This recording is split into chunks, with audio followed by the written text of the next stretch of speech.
اللہ کے محبوب علیہ السلام نے قرب قیامت کے فتنوں کا ذکر کیا، حضرت صوبان سے مروی ہے، تو فرمایا کہ ایک وقت آنے والا ہے کہ لوگ تمہارے اوپر یوں ٹوٹ پڑیں گے جس طرح بھوکے پلیٹ کے اوپر ٹوٹ پڑتے ہیں۔ تو صحابہ نے عرض کی حضور کیا اس وقت ہم بہت تھوڑے ہوں گے؟ فرمایا نہیں، اس وقت تم بہت زیادہ ہوگے۔ تو عرض کی اگر بہت زیادہ ہے تو پھر یہ کیسے ہو پائے گا؟ چونکہ صحابہ تو جانتے تھے 313 نہیں پکڑے جاتے تھے، تو جب وہ بہت زیادہ ہوں گے تو یہ کیسے ہوگا؟ تو آقا کریم نے ارشاد فرمایا کہ تمہاری ہوا اکھڑ جائے گی، تمہاری ہیبت دشمن کے دل میں باقی نہیں رہے گی، اور یہ اس لیے ہوگا کہ تمہاری حالت جس طرح سیلاب کے پانی کے اوپر جھاگ ہوتی ہے اس جھاگ کی طرح ہوگی۔ اور فرمایا تمہیں ایک مرض لگ جائے گا جس کا نام وہن ہے۔ تو صحابہ نے کہا مل وہن یا رسول اللہ، حضور وہن کیا ہے؟ تو حضور نے وہن کی تشریح فرمائی۔ ابو داود کی روایت ہے، حب الدنیا و کراہیت الموت، دنیا کی محبت اور موت کا ڈر۔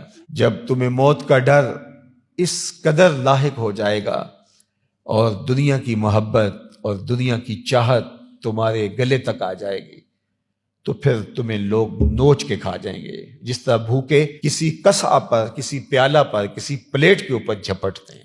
اور آج یہی حال ہے۔ یہ بات بار بار ہم کہہ رہے ہیں، لیکن یہ ہمارے اپنے جذبات کا اظہار ہے۔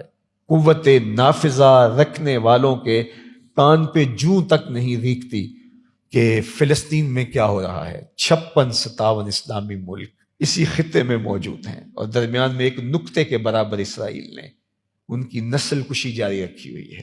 عورتوں کی عصمتیں پامال ہو رہی ہیں، بچے لٹ رہے ہیں، یتیموں کا حال بھر گئی یہ امت یتیموں سے، مفلوق الحالوں سے، اور وہ ایڑیاں اٹھا اٹھا کے امت کی طرف دیکھتے رہے، لیکن امت آنے والی نہیں ہے تمہاری مدد کو۔ کافر کی موت سے بھی ڈرتا ہے جس کا دل، کون کہتا ہے اسے مومن کی موت مر؟ بے غیرتی کی ڈگری لیے کھڑے ہیں اور وہ ایڑیاں اٹھا اٹھا کے ہماری جانب دیکھ رہے ہیں۔ اٹھانا پھر کوئی رومی عجم کے لالا زاروں سے، وہی آب و گلے ایران، وہی تبریز ہے ساکی۔ آج قافلہ حجاز میں ایک بھی حسین نہیں، گرچہ تابدار ہیں گیسوئے دجلہ و فرات۔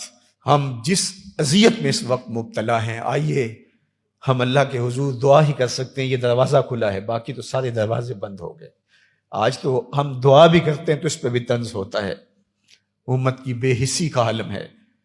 اللہ اس امت کو غیرت کا نور عطا کرے، 56-57 اسلامی ملکوں کے حکمرانوں کا اللہ حمیت عطا کر دے، اور اللہ جل شانہ ان مفلوق الحال لوگوں کی مدد فرمائے۔